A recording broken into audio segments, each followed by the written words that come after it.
Hello guys, कैसे हैं आप सब लोग। आई होप अच्छे ही होंगे।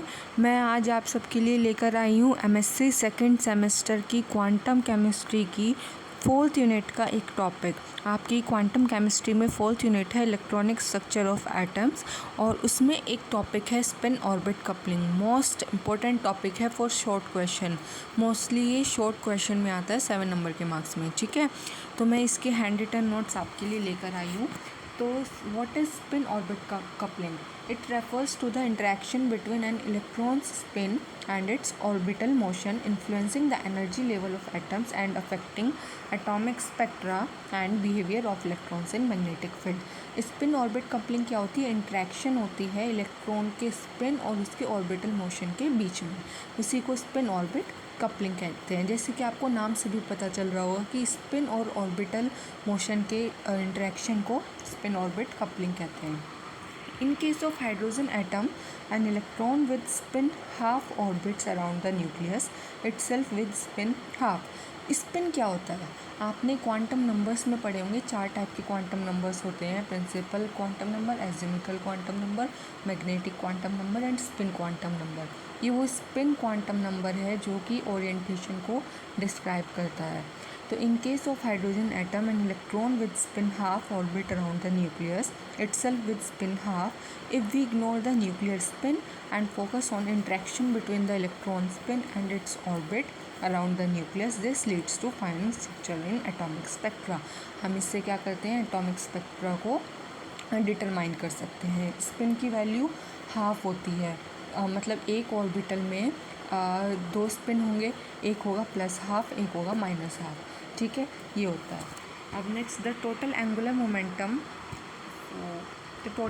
Momentum under these conditions arise from 2 sources of angular momentum, spin and orbital angular momentum.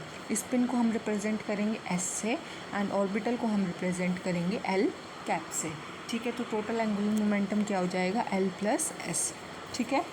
Total angular momentum को हम रिप्रेजेंट करेंगे जे से, ठीक है। J equals to L plus S, okay.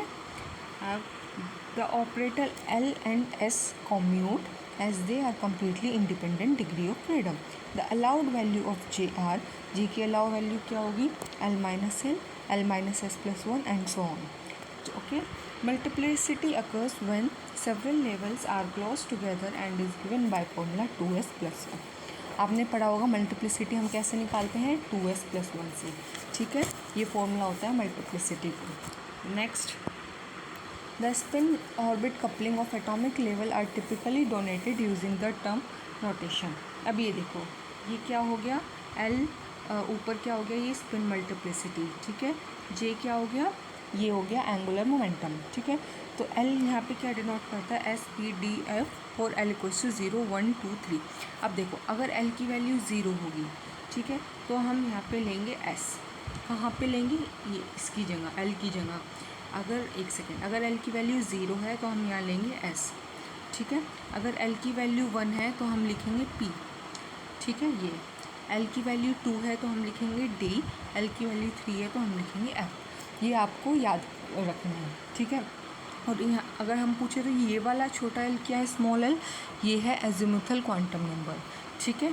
अब आप इसकी वैल्यू डिटरमाइन करेगी कि ये कैपिटल एल की वैल्यू क्या आएगी, ठीक है। अगर एल की वैल्यू 0 एस, एल की वैल्यू 1 पी, एल की वैल्यू 2 डी, एल की value 3 F, okay. For example, अब एग्जाम्पल देखो, the doublet P states corresponded to L equals to 1 are P 2p half and 2p 3/2।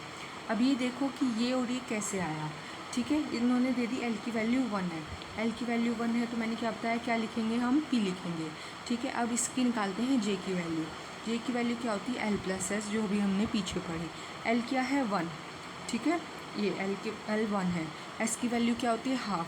तो इन दोनों को add करने पे कितनी आएगी? 3/2। अब क्या निकालते हैं? अब निकालते हैं मल्टीप्लिसिटी।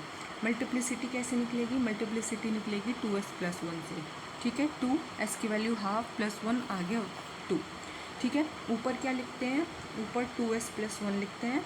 यहाँ पे एल लिखते हैं। एल क्या है हमारा? पी, ठीक है। तो यहाँ हमने पी लिखा और नीचे क्या लिखते हैं? जे, ठीक है। अब देखो जे की वैल्यू कितनी आई? 3/2। तो हमने नीचे जे की वैल्यू 3/2 लिख दी, यहाँ पे पी लिख दी और मल्टीप्लिसिटी कितनी आई 2s+1 ये 2 आई। तो ये हमारा हो गया ये। ऐसे करते हैं ये सोल्व। अब दोबारा देखो, अब j = L-S भी होता है, ठीक है। L की वैल्यू 1 थी, L की वैल्यू, S की वैल्यू हाफ थी, तो ये होगी 1/2।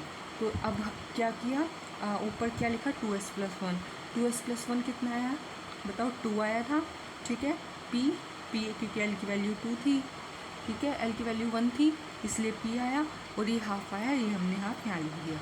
तो ऐसे अब आपको समझ में आया कि ये दो वैल्यूज़ कैसे आई, ये दोनों 2p हाफ एंड 2p 3/2, ये ऐसे आई, ठीक है।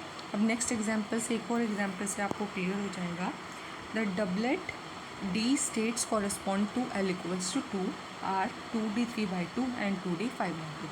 अब ये कैसे आया, देखो इस बार पिछली बार L की वैल्यू 1 थी, इस बार L की वैल्यू 2 है, ठीक है, 2 यानी कैपिटल D। अब j = L+S करेंगे, पहले L कितना है 2 है, प्लस हाफ 5/2, ठीक है। इसकी मल्टीप्लिसिटी कितनी आएगी, इस वाले की, ये इस वाले की मल्टीप्लिसिटी है 2s+1, S की वैल्यू यहाँ पे हाफ रखो तो आगे 2, ठीक है। तो क्या बन जाएगा, यहाँ पे लिखोगे मल्टीप्लिसिटी 2, ये यहाँ पे लिखोगे, ठीक है। उसके बाद j की वैल्यू कितनी है 5/2, ये बन गया 2d 5/2 जो कि ये है। अब ये कैसे बनेगा, ये वाला कैसे बनेगा, अब ये देखो, अब j की वैल्यू रखेंगे 2, ठीक है, माइनस यानी L-S होता है ना, j = L-S होता है ऐसे, तो 2 - हाफ = 3/2, ठीक है। फिर वापस रख देंगे, यहाँ पे d रखेंगे, ठीक है। ऊपर कितना है, मल्टीप्लिसिटी कितनी है 2 है, और ये कितना आया 3/2, तो ये ऐसे आ गया, ठीक है, ये पहले आ गया। तो अब आपको समझ में आया कैसे करते हैं, तो ऐसे करना है, ओके। अब energy due to spin orbit coupling, the energy correction due to spin orbit interaction is given by E = half J+1 - LL+1 - S+1। ये होती है एनर्जी निकालने का formula. This leads to splitting of energy layers depending on values of J even when N and L are fixed. Spin orbit coupling splits atomic energy level, creating fine structure by mixing spin and orbital angular momentum states, leading to closely spaced energy levels in atoms, particularly in heavier elements. Spin orbit coupling can influence Zeeman splitting as it affects the total angular momentum। देखो ये कितना important point है कि जो ये coupling है ये Zeeman splitting को भी इन्फ्लुएंस करती है, modifying the magnetic moment of atom and pattern of splitting in presence of magnetic field. Spin orbit coupling is stronger in heavier elements because the relativistic effects are more pronounced, with the interaction between electron spin and orbital motion becoming more significant as atomic number increase। तो spin orbit coupling stronger होती है heavier elements में, ठीक है। अब इसकी आप significance लिख देंगे, crucial in understanding fine structure in hydrogen like atoms, ये मैंने आपको स्टार्टिंग में बता दिया था कि स्प्लिटिंग में काफ़ी इंपॉर्टेंट रोल प्ले करती है। Affects the spectra of multi electron atoms, important in advanced field like relativistic quantum chemistry. तो ये थे आपके स्पिन ऑर्बिट कपलिंग के नोट्स। ये शॉर्ट क्वेश्चन में आता है तो इम्पोर्टेंट है, इसको छोड़ के मत जाइएगा, कर लीजिएगा। और अगर आपको वीडियो अच्छी लगी तो चैनल को लाइक शेयर एंड सब्सक्राइब कर दीजिए, और कमेंट सेक्शन में कमेंट करके बताइए कि आपको वीडियो कैसी लगी। और अगर और किसी टॉपिक पे नोट्स चाहिए आपको तो वो भी आप कमेंट सेक्शन में कमेंट करके बता सकते हैं। Thank you so much.